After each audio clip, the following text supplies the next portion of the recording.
오늘은 교회사 22번째 시리즈입니다. 개신교 선교의 시작입니다. 개신교 선교의 시작, 이런 말씀 제목입니다.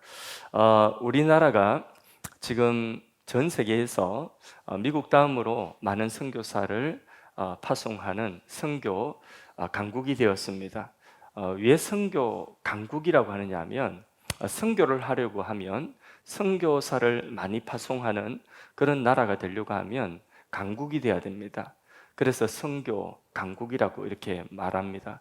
선교사를 파송하고 그 선교사가 계속해서 선교할 수 있도록 하기 위해서는 그것을 지원할 수 있는 힘이 있어야 됩니다. 가난하면 선교하기가 어렵습니다. 가난하면 솔직히 말해서 선교 못합니다. 내 코가 석자인데 어떻게 선교를 합니까? 그래서 역사에도 보면 부강한 나라들이 선교의 선두였습니다. 영국이나 미국이나 이런 나라들이, 부강한 나라들이 선교의 선두에 선 것을 보게 됩니다. 다시 말씀드립니다. 선교가 가능한 그런 조건, 한 나라가 선교하는 나라 되기 위해서 선교가 가능한 조건은 뭐냐 하면, 첫째 믿음이 있어야 되겠죠. 그 믿음이 우리 안에 머물러 두는 그 정도 크기 믿음이 아니라 차고 넘치는 믿음이 있어야 합니다. 이게 부흥이라고 하거든요. 그래서 믿음의 부흥이 일어나야 돼요. 그래서 이 부흥이 막 일어나서 이 가슴 속에 뜨거운 이 불길이 주체하지 못하고 이 부흥의 불길이 막 번져나가도록 하는 그런 부흥이, 그 믿음의 부흥의 역사가 첫째 있어야 돼요. 그게 선교의 첫 번째 조건입니다. 그 다음에 이 뜨거운 사람들이 이제는 가야 되죠. 그러니까 이 부흥, 믿음이 있고 그 믿음을 가지고 갈 수 있는 사람이 있어야 됩니다. 선교사로 지원하는, 헌신하는 그런 사람들이 나와야 됩니다. 모두 다 가슴은 뜨거운데, 주여 내가 여기 있나이다, 나를 보내소서가 아니라 주여 자가 저희 사오니 자를 잘 설득시켜서 보내소서, 이렇게 하면 선교가 안 된다는 거죠. 그럼 그는 저 말고 또 자가 있지 않습니까? 저는 보내는 선교하겠습니다. 이러면 갈 사람이 없으면 선교를 할 수가 없습니다. 그래서 갈 사람이 있어야 됩니다. 또 하나 이동해야 되는 이동 수단이나, 그리고 또 가서 정착하고 선교사가 지속적으로 선교할 수 있는 그런 힘이 있어야 됩니다. 그게 뭐냐, 물질적인 힘도 거기 필요한 거죠. 그래서 지속 가능한 그런 재원이 있어야지 선교가 지속적으로 계속될 수가 있습니다. 선교사가 가가지고 그 선교사가 지속적으로 선교하기 위해서는 우리도 계속해서 선교사님들을 기도하면서 물질로 계속해서 후원하지 않습니까? 그게 없으면 선교가 계속 이루어질 수가 없습니다. 이게 이제 선교 가능한 조건입니다. 다시 한번, 선교 첫째 뭐가 있어야 돼요? 믿음의 부흥이 있어야 돼요. 두 번째, 갈 사람이 있어야 되는데, 셋째, 그것을 지원할 수 있는 힘이 있어야 됩니다. 그래야지 선교가 가능할 수 있습니다. 자, 이제 선교, 개신교 선교가, 우리나라가 이렇게 선교 강국이 되었는데 참 하나님 축복이죠. 이 개신교 선교가 어떻게 시작되었는가, 오늘 그 역사를 교회사를 통해서 살펴보도록 하는데, 먼저 이제 개신교 하면 종교개혁 아닙니까? 그렇죠. 종교개혁자들은 사실 선교에 큰 관심이 없었어요. 선교에 관심이 없었다고 하기보다는 선교를 할 그런 마음의 여유가 없었다고 보면 되겠습니다. 왜냐하면 자기들의 신앙을 지금 세우고, 그리고 그 신앙을 지켜나가기에, 투쟁하기에 지금 바쁩니다. 그래서 이 일만 해도 자기들의 그 신앙을 지켜나가는 것, 이것만 해도 사실상 그 큰 싸움이었어요. 목숨 걸고 싸워야 되는 큰 싸움이었습니다. 종교개혁은 그냥 한 것이 아니라 목숨 걸고 종교개혁을 한 거거든요. 그래서 성경대로, 이 성경대로 우리 신앙이 돌아가자는, 이것도 그냥 된 것이 아니라 우리가 앞에서 공부했듯이 목숨 걸고 이 신앙, 성경 말씀을 우리가 다시 찾았고 성경의 신앙을 다시 회복한 거예요. 그래서 이거 하느라고 종교개혁자들은 목숨을 걸어야 됐어요. 그러니까 이제 선교까지 할 그런 마음의 여유가 없었던 거죠. 근데 이제 종교개혁이 어느 정도 이제 마무리되어지고 종교개혁 후기에 왔을 때에, 그때도 역시 마찬가지입니다. 자, 그때 이제 루터교는 독일이라고 하는 나라를 중심으로, 또 스위스는 스위스 제네바 이런 곳에는 칼빈이라고 하는 그 칼빈파를 중심으로 이런 식으로 그 당시에 출생하면 사람이 출생하면 그러면 출생한 자기 그 영지의 영주가 가지고 있는 종교를 따라야 했어요. 그래서 태어나면서 내가 종교를 선택할 권리를 가진 것이 얼마 안 됐다고 했죠, 그죠? 예, 미국이 독립하면서 그때부터 종교를 선택할 수 있는 자유가 생겼다고 했지 않습니까? 그 전에는 태어나면 자기가 태어난 그곳의 영주가 카톨릭이면 카톨릭 따라가야 돼요. 루터파면 루터파를 따라가야 돼요. 그러니까 선택할 수 있는 그런 자유가 없었어요. 그럼 개신교를 할지라도 내가 태어나 보니까 우리 영주가 루터파다. 그러면 그 아이는 자동적으로 태어나자마자 루터파 교인이 되게 돼 있어요. 그러니까 뭐 거기 뭐 목숨 걸고 선교를 할 이유가 별로 없는 거죠. 태어나면 그냥 그 종교를 가지고 있습니다. 그러면 그 동네에 다른 사람이 와서 선교한다. 이거는 이제 조약을 깨뜨리는 거죠. 그럼 믿으려면 어디를 가야 되느냐면 믿으려고 하면 딴 동네 가야 돼요. 내가 루터파인데 칼빈파를 믿고자 한다. 이러면 딴 동네 가요. 칼빈파 동네로 이사를 가야 돼. 그게 쉬운 일이 아니거든요. 그러니까 이제 선교가 소극적일 수밖에 없었던 것입니다. 종교개혁 시기에. 근데 이제 이 시기에 종교개혁 시기에 선교가 활발했기는 오히려 어떤 교파들이 개신교 가운데 선교가 활발했냐면 어떤 교파가 활발했을까요? 혹시 짐작? 예, 박해받는 그러니까 작은 개신교 교파들 예를 들자면 제세례파와 같은 박해받는 이런 교파는요 어디에서든지 있지를 못하는 거죠. 루터파가 있는 곳에 있지도 못하고 또 칼빈파가 있는데도 있지도 못하고 그러니까 이 사람들은 그 제세례파라고 하는 그 제세례파에 속했다는 거 하나 때문에 이 사람들은 이사를 다녀야 돼요. 옮겨 다녀야 돼요. 그리고 가는 곳마다 자신들의 신앙이 정당하다는 것을 그것을 자꾸 이제 입증을 하고 그거를 적극적으로 변호를 해야 돼요. 그게 바로 이제 선교의 역할을 한 거죠. 그런 이제 제세례파와 같은 이런 사람들이 박해를 받아가지고 박해받는 오히려 그들이 선교에 관심을 가지고 그렇게 선교를 했습니다. 그래서 제세례파 사람들은 자신들이 다 선교사라고 그렇게 생각, 목숨 걸고 자기가 믿는 바를 그게 정당하다고 그렇게 목숨 걸고 그렇게 자신들의 신앙을 변론을 했던 것입니다. 거기 이제 개신교 종교개혁 시기의 선교의 현실이었어요. 오히려 그때에 선교를 적극적으로 한 것은 오히려 로마 가톨릭이 17세기, 18세기에는 선교를 훨씬 더 적극적으로 선교했습니다. 선교의 황금기, 로마 가톨릭 선교의 황금기 예수회라고 하는 조직을 세워가지고 그들이 예수의 신부들이 가가지고 아주 헌신적으로 그렇게 선교를 했습니다. 아까 말씀드렸죠. 선교하려고 하면 무엇이 있어야 되느냐면 이게 힘이 있어야 돼요. 힘이. 그래서 선교를 이게 로마 가톨릭은 힘이 있으니까 해상권을 장악을 하고 스페인이나 포르투갈이나 이런 나라들이 다 이렇게 가톨릭 국가들이거든요. 이런 나라들이 세계의 바다를 다 장악을 했어요. 가톨릭 국가들이. 그래가지고 가톨릭 예수의 신부들이 남미 대륙에도 가고 그래서 지금도 남미 나라들은 거의 다가 가톨릭 국가죠, 그죠? 그리고 동남아시아, 필리핀 이런 곳에 필리핀도 포르투갈이 왔죠. 포르투갈이 점령하고 있었죠. 그래서 필리핀 이런 나라들이 다 지금도 가톨릭 국가예요. 가톨릭 국가. 그리고 인도, 중국 이런 데까지 저 먼 나라까지 17세기, 18세기에는 이 로마 가톨릭이 예수회라고 하는 선교사들이 가가지고 거기 적극적으로 헌신적으로 선교를 했었습니다.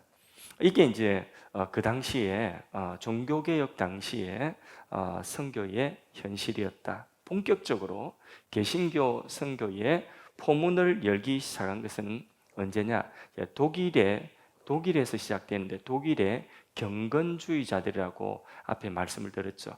할레 대학이라고 하는데 독일 그 할레라고 하는 도시에 경건한 도시, 할레 도시, 거기에 할례 대학이라고 하는 곳이 세워졌는데 그 옆에 있는 옛날 그림은 저거는 할례 대학의 그 할례라고 하는 도시에 세워진 할례 대학의 옛날 그림입니다. 요즘 우측에 있는 그림이 이제 현재의 할례 대학이 있는 곳입니다. 이 핸델의 메시아, 그 핸델의 고향이기도 합니다. 독일의 할레 지역에 할레 대학을 중심으로 해서 경건주의 운동이 일어났다고 전에 말씀을 했는데, 이 경건주의 운동의 영향을 받은 이 경건주의 할레 대학에서 선교사를 인도에 선교사를 보내고 선교사를 파송하기 시작했고요. 이 선교의 눈을 뜨기 시작해요. 개신교 선교는 이렇게 시작이 된 겁니다. 그런데 이 할레 대학의 영향을 받은 그 사람들 가운데 누가 있냐면 그 모라비안 교도라고 진센도르프 백작, 이거 다 이야기했던 것입니다. 진센도르프 백작의 영지 내에 거기 모라비안 교도, 그러니까 개신교 모라비안 교도들이 함께 공동체를 이루고 있었는데 크지 않아요. 그들이 굉장히 뜨거웠거든요. 경건주의 운동하면서 굉장히 그들이 뜨거웠습니다.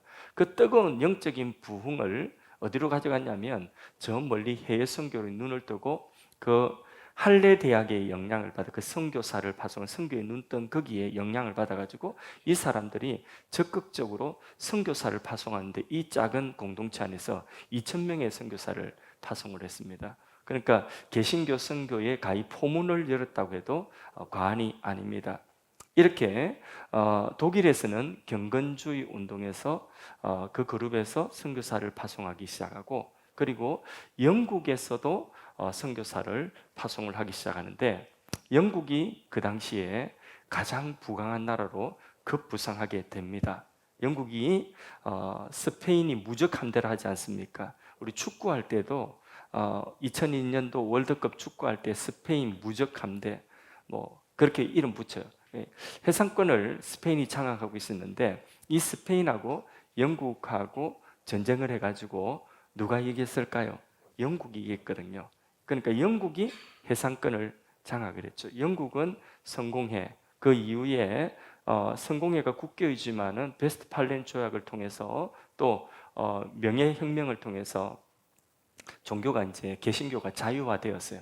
어떤 종교를 믿든지 상관없게 되었습니다. 그렇게 해서 영국이라고 하는 나라가 해상권을 장악하고 그리고 힘이 생기게 되었고, 영국 안에도 대각성 운동이 일어나고 요한 웨슬레 같은 이런 사람들이 불이 붙어 가지고 청교도 운동이 일어나고, 영국 안에도 이 부흥이 있었거든요. 이 부흥의 불씨가 그 해상권을 통해서 이제 배를 띄어 가지고 온 대륙으로 이제 대륙마다 가는 곳마다 그 무역선이 가는 곳마다 거기에 누가 타고 있었겠습니까? 예, 영국의 선교사들이 거기에 타고 있었던 것입니다. 그래서 그 대표적인 인물로 여러분 혹시 영국의 유명한 선교사 가운데서 대표적인 인물 한 사람 정도라도 혹시 상식적으로 교양적으로 알고 계신 분 한번 이름 자신 있게 한번 이야기해 보세요. 오, 허드슨 테일러 맞습니다. 허드슨 테일러 조금 이따 이야기하고 윌리엄 캐리부터 먼저 이야기해 드릴게요. 우리 남궁석 근사님 수준이 교양적으로 수준적으로 높으십니다. 예. 윌리엄 캐리부터 이야기해 드릴게요. 윌리엄 캐리는 인도에 선교사로 가신 분이거든요. 그래서 이분은 근대 선교의 아버지라고 불리는 그런 별명을 가지고 있습니다. 이분이 선교사로 가게 된 것은 조나단 에드워드라고 하는 분이 미국 대각성 운동을 주도했던 분이죠. 조나단 에드워드 목사님이 쓴 그 데이빗 브레이너드의 일기라고 하는 책이 있어요. 이 데이빗 브레이너드가 인디안 선교를 하기 위해서 말 타고 다니면서 일기를 기록했거든요. 저도 청년 때에 그 일기를 여러 번 읽었습니다. 읽고 한 부분 읽고 나도 저렇게 살 수 없을까 그랬던 적이 있거든요. 그 데이빗 브레네드의 일기를 읽고 그 인디안 마을에 가서 선교하면서 그 하나님과 교제했던 그 부분을 굉장히 감명 있게 이 윌리엄 캐리가 읽게 되었습니다. 그리고 그 당시에 쿡 선장의 탐험기 이런 이제 쿡이라고 하는 사람이 미지의 세계, 그러니까 신대륙의 미지의 세계에 그 탐험을 하면서 탐험 지도와 그리고 탐험 경험, 다른 나라들의 어떤 정보들을 거기에 많이 그 책에 기록했거든요. 그래 쿡 선장의 일기 이런 책을 읽으면서 그 미지의 세계에 대한 정보와 식견을 가지기 시작한 거죠. 그리고 이제 이분이 독학으로 헬라어와 히브리어를 공부했습니다. 왜 헬라어와 히브리어를 공부했을까요? 그렇죠. 성경을 원어로 읽기 위해서. 그래서 독학으로 헬라어와 히브리어를 공부해서 성경을 원어로 읽을 수 있는 그런 준비를 하게 된 거죠. 그러다가 결국 인도의 선교사로 이제 헌신해서 인도의 선교를 갑니다. 그의 아내와 함께 또 처제도 데리고 왔어요. 처제도 믿음이 좋았던 것 같아요. 예. 처제 같이 갈래? 그러니까 형부 같이 가요. 이렇게 해가지고 처제도 같이 가게 된 거죠. 그리고 네 자녀가 함께 인도로 가게 됩니다. 인도에 가서 처음 이제 인도 선교사가 되어서 이제 가는데 1년 만에 놀라지 마십시오. 벵가르 인도 말을 그걸 배우기도 어려울 것 아닙니까? 인도 말을. 근데 1년 만에 신약성경 가운데서 구약성경 창세기, 신약성경, 마태복음, 마가복음, 야고보서 이렇게 성경을 번역을 했어요. 벵갈로로. 좀 놀라시네, 그죠? 예, 이런 건 놀라야 돼요. 예. 1년 만에 여러분 선교사님들이 가가지고 제가 잘 아는 그 중국 선교사님, 선교 단체를 크게 지금은 이제 은퇴하실 때가 되었어요. 근데 선교 단체를 크게 그렇게 이제 세우신 분인데 이 목사님도 하시는 말씀이 선교지에 가서 언어를 배워서 그 언어로 설교하면 그때부터 이제 선교가 된다거든요. 이 선교사님도 중국 가가지고 2년 만에 설교했다더라고요. 예, 대단하다고 했거든요.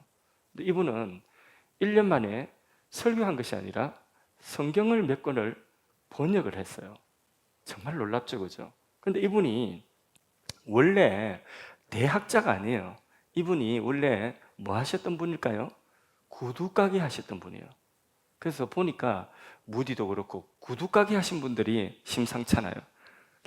우리도 구두가게 하시는 분들은 아마 이 심상찮다. 저분은 부흥사로 나가든지 아니면 선교사로 나가든지.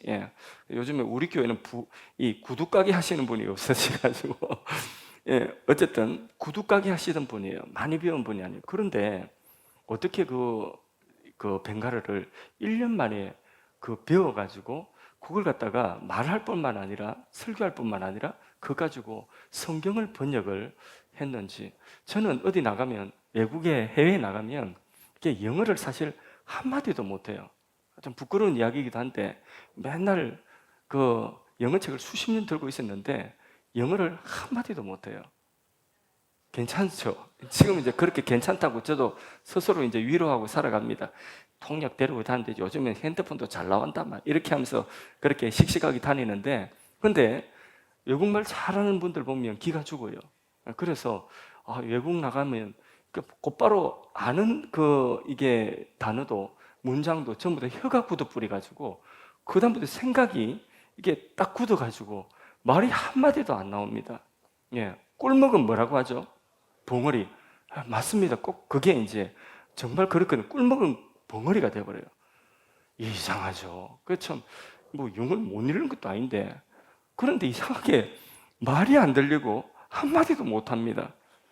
그래서 어떤 때는 너무 이게 부끄럽기도 하고 속상하기도 하고 선교사님들이 같이 교제하면 선교사님들 같이 외국 나와서 이제 그분들 선교 현장 보면서 막 그 현지 언어로 막 유창하게 말하고 설교하고 영어 막 유창하게 하는 거 보면 굉장히 부럽기도 하고 내가 부끄럽기도 하고 내가 만일에 목회를 지금 20년 단독 목회하고 있는데 내가 선교지에 20년 갔다면 저 정도 내가 언어를 습득했을까?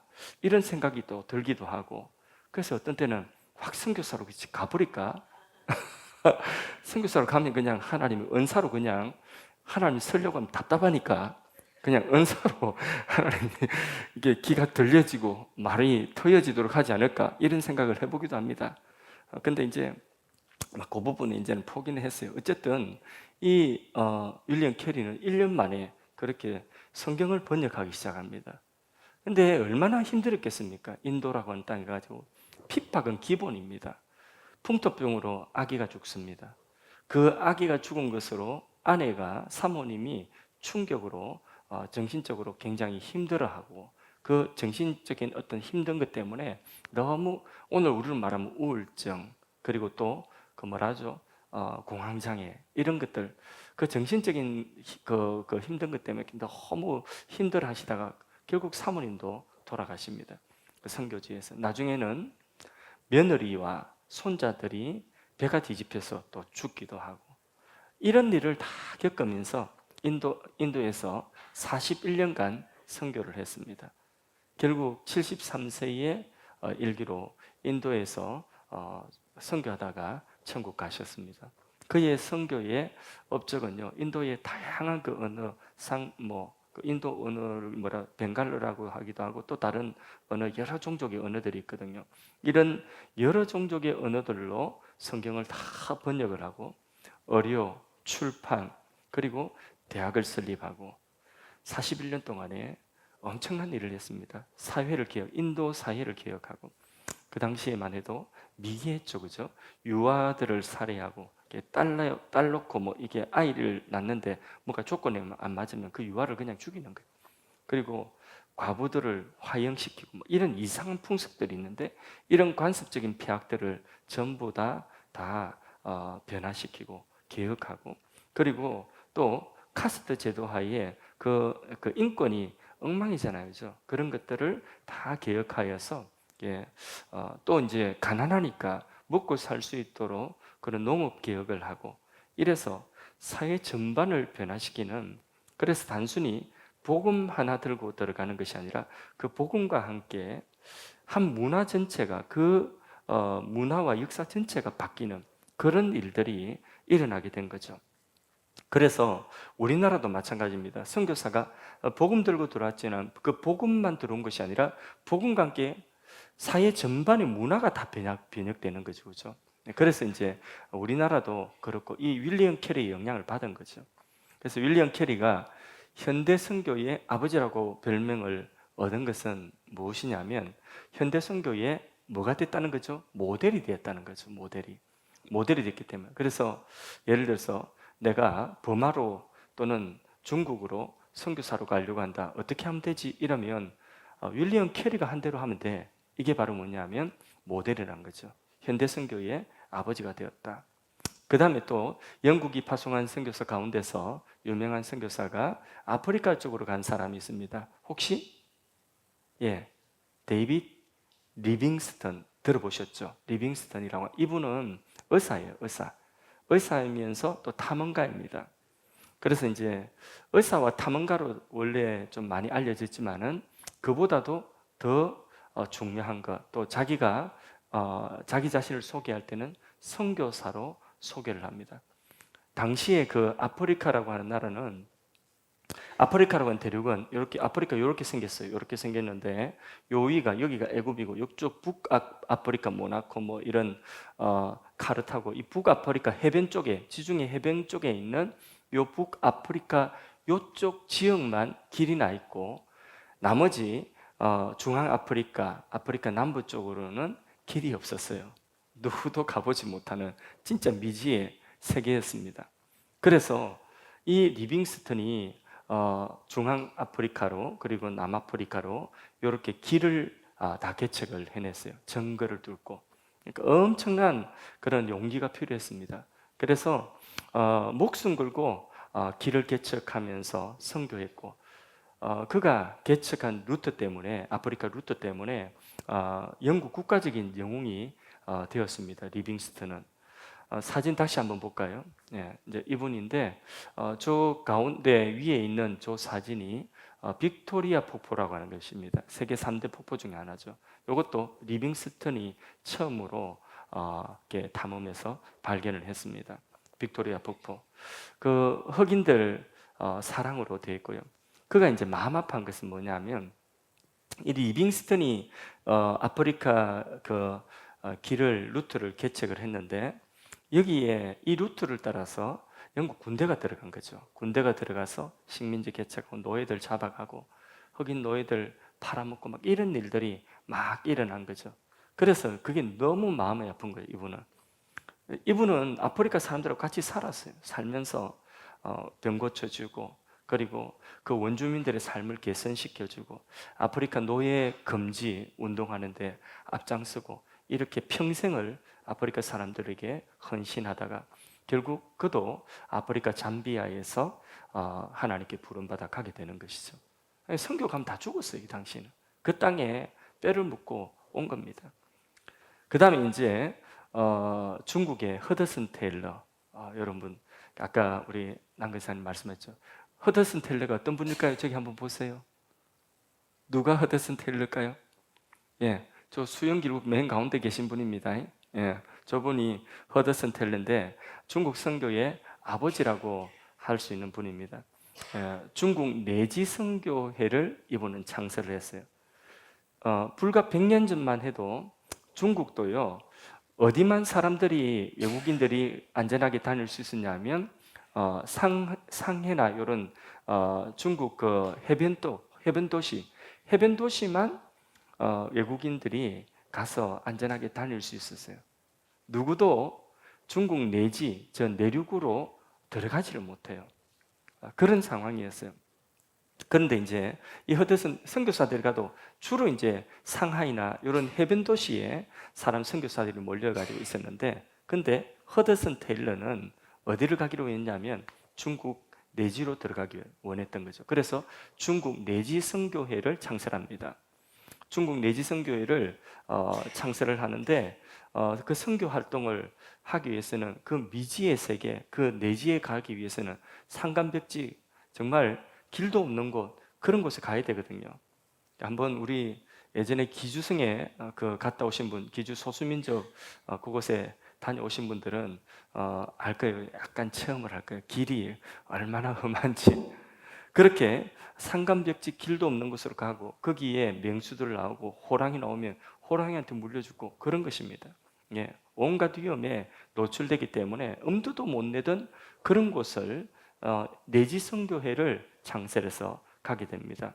이 허드슨 테일러의 선교 전략은 뭐냐면 믿음 선교. 그러니까 사람한테 도움받지 않고 하나님 그때그때 도우시는 힘으로 오직 믿음만 가지고 간다. 그래서 허드슨 선교사님이 그 믿음만 가지고 저 내지로 들어갔으니까 어떤 일이 생기겠습니까? 엄청나게 어려워. 말이 믿음이지 정말 엄청난 어려운 현실입니다. 그래서 선교 물자 요청하지 않고 하나님 공급하심만 믿고 내지로 들어가는 선교를 한 거죠. 그럼 거기 들어가면 물도 맞지 않아요. 그 다음에 거기서는 뭐 먹는 것도 다 맞지 않아요. 해변에 있을 때는 도시이기 때문에 거기서는 선교사니까 양복도 있고 이렇게 있죠. 근데 양복도 다 뭐 커피도 뭐 먹던 자신들이 먹던 그런 익숙한 음식도 아무것도 공급이 안 됩니다. 그런 중국 내지로 들어가는 거죠. 정말 고생 많았고 정말 많이 죽었어요. 그 내지 선교의 선교사들이. 사진 한번 다시 보겠습니다. 자, 여기 내지 선교에 처음 출발할 때에 허드슨 테일러와 함께 뜻을 같이 했던 선교사님들입니다. 그 아이들도 있고 부인들도 있고 그렇죠. 이분들 가운데 들어가서 많이 죽었어요. 그 다음 또 사진요. 예. 중국 내지에 들어가서 나 환자들과 함께 저 흰옷 입으신 분이 허드슨 테일러 선교사님입니다. 나 환자들과 함께 같이 살면서 저들을 치료하고 그렇게 선교 활동 한 거죠, 그죠? 중국 사람들하고 똑같은 옷 입었어요. 변발하고 머리 깎고 중국 사람들하고 똑같이. 그리고 그곳에 들어가서 뭐 커피 그런 거는 상상도 못하고 뭐 먹던 음식 그런 거 상상도 못하고 그냥 그들하고 똑같이 중국 오지에 들어가 가지고 그 중국 사람들과 함께 마을에 살면서 먹고 마시니까 그 중국 사람들이 마음을 열기 시작하는 거죠. 이 사람들이 우리를 해치러 온 것이 아니라 이 사람들이 우리와 같이 살려고 왔구나. 마음을 열고 복음을 받아들이기 시작하는 거죠. 그래서요, 윈난성이나 귀주성이나 후난성이나 저 중국 깊은 곳에 들어가면 그러면 그 사람이 살 것 같지도 않은 그 깊은 산 속에 부족 전체가 기독교 부족들이 있어요. 기독교 부족들. 그 깊은 산 속에 우리가 전에 기주에 갔을 때에 기주 그 깊은 산 속에 갔는데 근데 그 산 속에 가니까 거기에 교회가 있더라고. 거기 믿는 사람들이 대대로 믿는 사람들이 있더라고. 그게 놀라운 일이에요. 그런 것들이 다 어떻게 중국 내지 선교사들이 들어가서 그래서 중국 내지 선교의 선교사가 나중에는 중국 선교사 전체의 40%를 차지했어요. 그러니까 엄청난 선교 영향력을 미쳤죠, 그렇죠? 예. 그래서 이분도 51년 중국에서 선교하고 후난생에서 73세의 일기로 그럼 51년 중국에서 선교했으면 몇 살 때 들어갔다는 이야기예요? 예? 20 몇 살 때 들어갔다는 거죠. 예. 그래서 그가 하나님 나라 갈 때에 800명의 내지 선교의 선교사들이 있었고 205개의 지부가 내지 지부가 설립되어져서 그렇게 중국 선교 문을 열었던 것입니다. 참 이게 영국이라고 하는 나라도 참 이런 선교사들이 나왔기 때문에 대단한 거죠. 그다음에 이제 미국 선교입니다. 미국 선교. 미국 선교가 사실 우리나라에 제일 영향을 미쳤죠. 미국 선교사님들 제일 많이 들어왔으니까. 그래서 우리가 영향을 받은 바가 큽니다. 이 미국도 이제 독립을 하게 되었죠, 그죠? 지난 시간 미국 독립한 게 말씀드렸죠. 미국이 독립하면서 영국은 점점 쇠퇴해지고 미국이 이제 산업혁명과 서부 개척하고 미국과 독립전쟁에서 영국이 패하고 미국이 이제 전 세계에서 가장 강한 나라가 된 거죠, 그죠? 국력과 국부가 점점 자라면서 세계에서 가장 부강한 나라가 첫째 되었어요. 이제 그 과정에서 1차 대각성 운동, 부흥운동이 있었다고 했죠. 2차 대각성 운동, 부흥운동이 있었다. 믿음이 충만한 거예요. 그 다음에 또 이제 무디라고, D.L. 무디라고, 이 사람도 구두 수송공이야. 알죠? 구두 잘못 만지면 이렇게 은혜 받아서 선교사로 가거나 엄청난 하나님의 종으로 쓰임 받게 됩니다. 그래서 우리도 구두를 좀 어떻게 해볼까? 어쨌든 이 D.L. 무디 목사님의 그 부흥운동이 3차 대부흥운동과 대부흥운동으로 그렇게 미국 전역에 무디 목사님이 가는 곳마다 막 부흥의 역사가 일어났습니다. 그렇게 해서 미국이 그 이제 부흥이 일어날 때 그때 무디 목사님의 그 부흥운동에 그 이제 가장 핵심되는 게 뭐냐면 성령운동이었어요. 성령운동이고 또 하나는 종말론이에요. 종말론. 그 종말론이 조금 이제 안 좋은 쪽으로 하면 세대주의 종말론을 많이 받아들였어요. 어쨌든 간에 그건 다음에 이야기하고 이 종말론이 확산되니까 종말론적인 신앙이 뭡니까? 주님 오실 때가 다가오니까 그러니까 전 세계를 빨리 가서 복음화 시키지 않은 그런 운동이죠. 그래서 무디 목사님의 그 부흥 운동에는 선교사들로 헌신하는 헌신자들이 많이 생겼어요. 그런데 참 감사하게도 이 부흥 운동이 미국에 있는 유명한 대학들, 명문 대학들의 이 부흥 운동이 일어나고 그 불길이 막 일어나게 된 거죠. 그래서 미국 대학생들이 막 은혜 받아가지고 뒤집어지고 청년들이 선교사로 헌신하는 것입니다. 미국도 그 당시에는 대학 가는 사람이 많지 않았습니다. 10명 중에 한두 명 정도 대학을 가는 정도 수준이었어요. 그러면 대학만 들어가도 나와도 굉장히 미국 사회에서 엘리트예요. 지도층에 설 수 있는 사람들입니다. 그런데 그 중에서도 이제 의대를 간다든지 아니면 또 신과대학을 가려고 하면 대학을 기본적으로 졸업을 해야 돼요. 기본적으로 대학 졸업한 사람이 의대를 가고 의사가 되고 그리고 또 신과에 가서 목사가 될 수가 있어요. 그러니까 의대나 신과에 가려고 하면 대학을 졸업한 사람들이 이제 대학원 수준으로 가는 거니까 그러니까 이게 훨씬 더 여기 간 사람들은 훨씬 더 미국 사회에 최고 엘리트 중에 엘리트라고 할 수가 있는 사람들이죠, 그죠? 예. 그런데 이런 사람들, 하버드 대학 출신들, 예일 대학교 출신들, 스탠퍼드, 그 다음에 또 프린스턴 이런 출신들 그 유명한 대학들 이 대학생들이 뒤집어지 가지고 또 의대생들이 뒤집어지고 또 신학생들이 뒤집어지고 이래 가지고 신학교 가기도 하고 이래 가지고 선교사로 헌신하는 그런 일들이 막 일어나게 된 거죠. 막 가슴에 불이 붙어 가지고 그 대표적인 인물 중에 한 사람이 누구냐면 아도니람 저더슨이라고 하는 분입니다. 이분은 버마, 지금의 미얀마죠, 그죠? 예, 옛날에는 버마라고 했죠.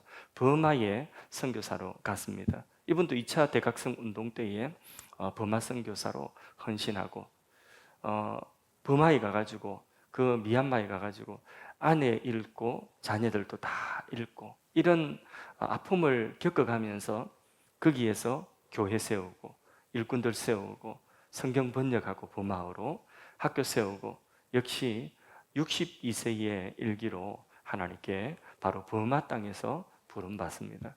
그러니까 아도니람 이 저더슨 같은 이런 분도 이제 버마 선교, 미얀마 선교의 아버지라고 그렇게 부르는 분이죠. 미국 부흥 운동 때에 이 영향을 받고 그 가슴에 불붙은 그런 젊은이들이 그 엘리트 젊은이들이 선교에 헌신한 사람들 가운데 우리나라에 온 대표적인 선교사 두 분을 말씀드리면 장로교 선교사로 언더우드 또 감리교 선교사로 아펜젤러 이런 분이 있는 거죠. 언더우드 선교사님 사진 한번 볼까요? 이 언더우드 선교사님은 한국인보다 한국을 더 사랑하는 선교사. 그래서 사진 보니까 나이가 몇 살 정도 돼 보입니까? 예, 18. 예, 18보다는 조금 많고요. 20대 초반입니다. 예. 한국인보다 한국을 더 많이 사랑했다. 예. 이분이 주여 지금은 아무것도 보이지 않습니다. 학교도 없고 병원도 없고 멸시와 천대만 받는 이 땅이 머지않아 은총의 땅이 되리라는 것을 믿습니다. 이런 믿음 가지고 온 거죠. 한국 땅에. 그러니까 이 믿음대로 지금 우리나라가 은총의 땅이 된 줄로 믿습니다. 이 대학원까지 나온 20대 초반에 또는 중반에 이 엘리트들이 우리나라에 와서 교회 세우고요. 학교 세우고요. 또 병원 세우고요. 그 다음에 성경 번역해주고요. 어마어마한 일들을 이루어냅니다. 예. 저는 지금 나이가 50대 중반인데 뭐 했나 싶습니다. 이분들 생각하면 20대 중반에 이분들은 이렇게 와가지고 그 젊은 나이에 막 엄청난 일들을 우리 이 정말 척박한 이 선교지에 와가지고 해내는데, 근데 뭐 우리는 뭐 고생한다 해도 사실 고생도 아닙니다. 지금 뭐 목사들 뭐 지금 뭐 심지어는 뭐 선교사님들까지 뭐 이렇게 목회하시는 분들 뭐 사회 가시는 분들 뭐 고생한다 이래도 아무것도 아닙니다. 지금은 그냥 배가 불렀습니다. 솔직한 말로. 예. 정말 이때 이런 분들 와서 헌신한 거 보면 우리는 부끄럽습니다. 부끄러워. 예.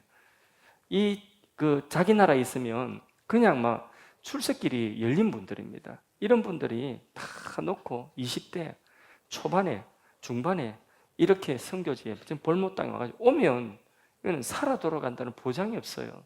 그런 땅에 와가지고 그 선교 사역하는 거 그 수고를 우리는 절대로 잊으면 안 됩니다. 예, 정말.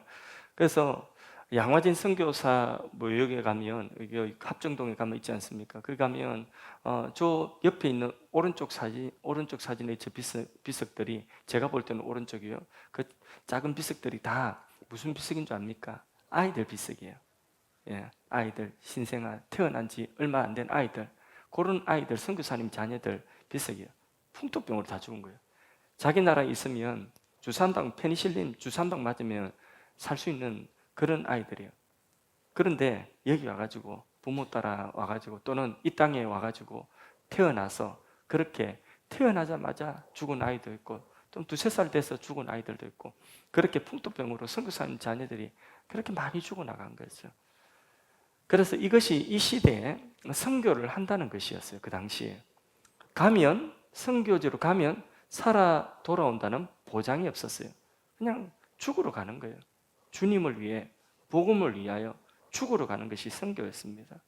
그런데 우리나라 선교사로 오신 미국 선교사들이 개혁주의 신학과 청교도 신앙 정신을 가진 이런 엘리트 선교사들이 오셔가지고 선교하지 않았다면 우리나라가 지금 이런 나라, 이런 은총의 나라가 되지 못했을 것입니다. 저는 확신합니다. 이분들의 공로가 크다. 우리나라가 이런 영적인 축복이 오니까 물질적인 나머지 환경적인 축복도 오는 거죠. 이런 나라가 된 거 너무나 큰 축복. 이 축복을 가져온 것이 복음을 가져온 선교사님들의 공로입니다. 그분들의 그 은혜를 우리는 한순간도 잊어서는 안 됩니다. 근데 참 놀라운 특이한 것은 뭐냐면 여자 선교사님들, 여자 선교사님들. 당시에 그 당시만 해도 20세기 초반만 해도 미국 사회도 그랬어요. 미국이라고 하는 그 자유의 나라, 평등의 나라도 그 나라도 여성의 인권에 대해서는 아직까지 그렇게 여성들이 할 일이 많지를 않았던 그런 시대입니다. 여성 안수해서 목사가 되는 것은 뭐 말할 것도 없고 그런 것은 있을 수도 없고 신학교조차 원소조차도 여성들은 신학교 원서도 못 넣었어요. 예, 그런 시대였습니다. 그러니까 교회에서 이 여성들이 할 수 있는 일은 뭘까요? 이제 제1로 열심히 있고 정말 교회에 가장 이제 뭐가 이렇게 교회에서 막 정말 열심히 해서 제일로 막 이게 표현이 그런데 제일 높은 데로 교회에서 제일 탑 리더로 올라가려고 하면 딱 한 가지 길이 있습니다. 뭘까요? 그러니까 사모되는 거죠. 사모되는 거죠. 사모되는. 며칠 전에 지난번에 우리 그 교단 목사님이 쓰러져 가지고 뇌졸중을 교회 건축 우리 교회 지으신 장로님들이 건축을 그 교회에 했는데 목사님 쓰러져 가지고 갑자기 너무 신경을 많이 쓰신 것 같아요. 그래서 뇌졸중을 쓰니까 수술하고 그 몇 달 동안에 이제 죽을 사람이 진짜 기적까지 살아났거든요. 그 교회 얼마 전에 입당 예배를 여수인데 입당 예배 갔죠. 너무 감격스럽더라고요. 그 목사님이 일단은 뭐 기적같이 살아난 거 그것도 너무 감격스럽고, 근데 그 교회 가서 제가 놀라운 거는 우리 딸도 그때 이제 같이 갔었거든요. 근데 갔는데 거기에 그 청년들이 그 교회에 그 목사님이 그 청년들을 길러놨더라고요. 열 몇 명 되는 청년들이 30명 정도 되는 교인 중에 열 몇 명이 청년들이더라고요. 청년들. 근데 그 중에 목사님 자녀들도 있고요. 목사님 그 교회 건축하는데 목사님 자녀들이 고등학교 나오고 대학도 안 가고 돈 모은 거 이렇게 모은 돈으로 한 딸아이는 1억을 건축한 거 뭐라고. 아들들도 둘 합체가 1억씩 이렇게 다 건축한 거 뭐 그렇게 하고 그랬더라고요. 이 아이들이 얼마나 그 사모님이 예전에 만나면 그래요. 뭐 목사님들 자녀 자랑하고 이러면 우리 아이들은 대학도 못 가고 공돌이 공순이라 이렇게 이야기를 했거든요. 근데 그 아이들이 그 청년들이 쫙 자라가지고 그 청년들이 열 몇 명이 나와가지고 특송을 하는데 그 특송하기 전에 먼저 자기소개를 하더라고요. 자기소개를 하는데 한 사람 한 사람 소개하는데 저는 하나님 종이 되기를 원하는 누구누구 뭐 이렇게 이야기를 하더라고요. 또 이렇게 자매는 여자 청년은 또 딱 받아가지고 저는 사모가 되기를 원하는 옆에 또 여자 청년이 또 받아가지고 저도 사모가 되기를 원해요. 여자 청년 전부 다 사모예요. 세상에. 그런데 그 이야기를 들으면서 웃으면서도 똑같이 웃었거든요. 웃으면서 눈물이 나더라고요. 목사님이 이렇게 아이들을, 청년들을 이렇게 길러나고, 아니 자기를 소개하는데 다른 소개 아니에요. 무슨 학교 나온 거 이런 거 소개하지 않고, 뭐 어떤 일을 하고 있는 이런 거 소개하지 않고, 목사가 되기 원하는, 장래의 주의 종이 되기 원하는, 뭐 선교사가 되기 원하는, 사모가 되기 원하는, 막 그렇게 자기 소개하더라고요. 열 몇 명 중에 한 7, 8명 그렇게 소개하더라고요. 와, 그래서 그거 뭐 너무너무 가슴이 뜨거웠어요. 그 모습을 보고 막 그냥 그 노래는 솔직히 우리 청년들보다는 못해요. 그런데 너무 은혜가 되더라고요. 그 청년들 보기만 해도 너무너무 은혜가 되더라고요. 그렇게 무슨 이야기 하다가 이렇게 어쨌든 그 교회 내에서 이 여성들이 그렇게 이제 뭐 교회에서 할 수 있는 일이라고는 뭐 사모가 되는 것 말고는 교회에서 주보 줬고 밥하고 이런 일이었어요. 그러니까 정말 열심히 있는 그런 여성들 같은 경우에는 뭐 오늘 같으면 우리 교회에서 아무것도 안 시키고 여자이기 때문에 주보 줬고 식당에 가서 밥이나 하시오 이러면 교회 다 옮길 것 아니겠습니까? 그죠? 우리 교회 근데 교회 내에는 여성들이 더 많은데 미국도 그런 현실이었습니다. 그런데 선교지를 돌아보면 교회 그 미국이라고 하는 사회 밖을 돌아보니까 그 여성들이 리더십의 역할을 할 일들이 너무나 많은 거죠. 그래서 선교의 문이 열리니까 이 여성들이 믿음 있는 여성들이 선교지로 막 물밀듯이 헌신해서 선교사가 되어서 나가는 것입니다. 그래서 여성 선교사들도 우리나라에 되게 많이 들어왔어요. 그래서 나중에는 우리나라에 들어온 선교사님들 가운데도 여성 선교사님의 숫자가 더 많은 때도 있었습니다. 그 중에 대표적인 분이 호턴 언더우드라고 하는 분입니다. 사진 볼까요? 이분은 누구냐면 아까 언더우드 선교사님의 부인이시죠. 그죠? 그래서 우리나라 최초의 서구식 병원 강혜원이라고 하는 병원의 의사이기도 하면서 명성황후의 주치 역할을 하면서 언더우드 선교사님 도와서 우리나라 와서 많은 일을 하셨습니다. 이분도. 그 다음에 메리 스크랜턴이라고 하는 분이, 이분은 어느 학교를 설립한 줄 아시죠? 예, 스크랜턴 대부인이라는 별명을 가지는데 이분은 미국 감리교 선교사입니다. 근데 우리나라 와가지고 나이 50이 넘어서 자기 나라에 있으면 그냥 손주만 보고 그냥 기부인으로 계실 분인데 우리나라 선교 와서 50 넘어서 선교를 엄청나게 활발하게 하신 분이에요. 이분이 세운 학교가 이화학당, 지금의 이화여대죠, 그죠? 이화여대를 설립하고 이런 여성 선교사들이 또 많이 들어왔다. 자, 이제 말씀을 맺겠습니다. 오늘 개신교 선교 역사를 그냥 다 추려서 줄거리만, 우리나라에 영향을 미친 그런 줄거리만 좀 이야기를 했습니다. 근데 인도나 아프리카 이런 곳의 선교는 주로 이제 군대가 함께 갔거든요. 그러니까 제국주의, 군대가 들어가서 식민지 삼고 선교사가 가서 선교하고 이런 형태였죠. 그러면 이 나라들의 국민들의 정서가 선교사들에 대한 정서가 좋은 정서겠습니까? 아니면 반감이 있겠습니까? 반감이 있죠. 그죠? 총칼 들고 와가지고 나라 빼앗고 선교한 거죠. 그죠? 예. 그렇게 이제 사실 이제 반감이 많았어요. 그래서 근대 선교의 아픔이 바로 이거였습니다.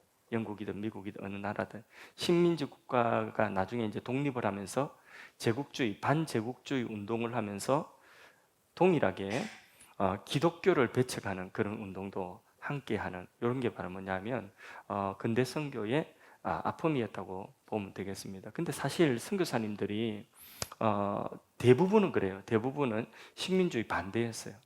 그래서 식민지 착취하고 막 이런 것들에 대해서 굉장히 비판하고, 그리고 그 원주민들 굉장히 아끼고 사랑하고, 그리고 이 군대가 가기 전에 먼저 선교사들이 먼저 들어가서 그들을 만나고 이렇게 했거든요. 그래서 인도의 동인도 회사 같은 경우에는 식민지 개척에 가장 중요한 선봉에 쓴 그런 대표적인 그 회사 아닙니까, 그죠? 그런 기업에서 윌리엄 캐리가 그 영국 선교를 하러 갈 때에 그때에 제일 반대했던 사람들, 제일 회방했던 사람들이 누구냐면 영국 동인도 회사. 그러니까 자기들 이 선교사가 활동했던 활동이 그 현지인들 사랑하고 그들에게 복음 전해주고 하니까 맞지를 않는 거죠. 방해했어요, 오히려. 또 우리가 잘 아는 허더슨 테일러 같은 분도 선교사의 특권이나 우월의식 이런 거 다 내려놓고 그 내지에 들어가서 선교하고 말씀드렸지 않습니까? 선교사님들 대부분이 그랬어요. 대부분이. 근데 이제 받아들이는 쪽에서는 선교사님들에게 혜택을 입지 못한, 사랑을 입지 못하고 복음을 직접 받지 못하고 선교사님 접촉하지 못했던 사람들의 저변 인식 속에는 그 선교사들을 제국주의로 그렇게 본 거죠. 그래서 선교사가 가지고 온 그 기독교도 제국주의의 산물로 보고 반감이 컸습니다. 그래서 이제 버마나 뭐 이런 곳에, 인도나 이런 곳에 좀 반감이 컸습니다. 근데 이제 우리나라는 좀 특별해요. 우리나라의 제국주의, 우리나라도 식민지 생활을 했잖아요, 그죠? 우리나라의 제국주의 누가 가지고 들어왔죠? 우리나라를 식민지 삼은 나라는 어떤 나라죠? 모르세요? 일본이잖아요. 일본 제국주의. 그러니까 나쁜 놈들은 누구죠? 일본 놈들이에요. 선교사님들은 오히려 일본 놈들로부터 우리를 보호해주고 우리 편에 서주고, 또 3.1 독립운동이나 독립운동 하는 데 있어서 선교사님들이 도움을 많이 줬죠. 그죠? 기독교인들이 다 누굽니까? 다 독립운동하고 민족운동 했던 분들이 거의 다가 절반 이상이 기독교인들이거든요. 그러니까 미국 선교사님들 또 해외에서 선교사님들이 우리나라에 올 때는 거의 대부분의 동남아나 거의 대부분의 선교지하고는 좀 달라요. 선교사님들의 인식이 우리를 도와주는 분으로 그렇게 반감이 아니라 호감이 갔던 거죠. 6.25 전쟁 일어날 때도 우리나라 도왔죠. 일본의 식민지에서 벗어나는 것도 미국과 일본하고 전쟁해가지고 누가 이긴 거죠? 일본이 지고 미국이 이기고 일본의 식민지에서 우리를 벗어나게 한 나라가 미국이잖아요. 6.25 전쟁 이후에도 우리나라 구제하고 우리나라 도와준 나라가 어떤 나라입니까? 미국이죠. 이러니까 우리나라는 선교사님들이 해외 서양의 선교사님들이 우리나라에 들어와서는 사실 한 일도 많고 우리나라를 위해서 많은 희생도 했고 그리고 또 그 민족적인 정서도 그 당시에 선교사님들에 대해 굉장히 호감을 가질 수밖에 없었던 것입니다. 이게 바로 뭐냐면 기독교 역사에 한국 교회가 유래를 찾아볼 수 없을 만큼 빠르게 성장했던 중요한 부흥했던 원인이 바로 거기에 또 있는 것입니다. 그런데 요즘에는 보면 역사 교과서를 보면 마음이 많이 아픕니다. 역사 교과서가 무신론자들과 또 좌편향되어진 그런 어떤 그 역사 의식을 가진 분들이 거의 뭐 역사학계는 거의 다가 좀 좌측으로 편향되어 있어요. 이런 분들이 역사 교과서를 편찬하고 하면서 그러면서 선교사님들이 들어와서 기독교가 들어오면서 우리 사이에 미쳤던 긍정적인 영향들을 상당히 많이 삭제를 해버렸어요. 우리 이거 잊으면 안 되는데 믿는 사람뿐만 아니라 우리 민족이 이런 역사는 잊으면 안 돼요. 그런데 이런 역사를 다 삭제하고 또 왜곡하면서 제국주의의 어떤 영향과 함께 제국주의가 들어오면서 선교사가 함께 들어온 것처럼 이렇게 비슷하게 비치는 그런 식으로 역사를 왜곡을 하고 있습니다. 오히려 동학운동이나 이런 것들, 이제 민중 또 민족을 강조하면서 이 동학운동 이런 거는 사실 오합지졸이거든요. 큰 거 없어요. 그런데 동학운동 이런 것들을 굉장히 미화시키고 이런 정신이 우리나라를 개요한 것처럼 이렇게 선교사들의 역할을 폄하하고 있는 것이 오늘 역사교과서 거의 대부분의 역사교과서들이 그렇습니다. 그래서 이런 거 보면 참 마음이 아픕니다. 잊어버려서 안 되는 그런 역사의 중요한 교훈들을 그렇게 일부러 잊어버리도록 하고 왜곡시키는 이런 일들에 또 우리가 각성하고 또 우리는 적어도 잊어버리지 말아야 될 것 같습니다. 말씀을 맺습니다.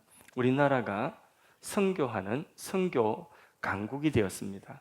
강계무량하고 너무나 감사한 일입니다. 선교의 조건이 뭐라고 했죠? 선교할 수 있는 조건 첫째, 믿음의 부흥이 있어야 되겠다. 또 갈 수 있는 사명자리 있어요.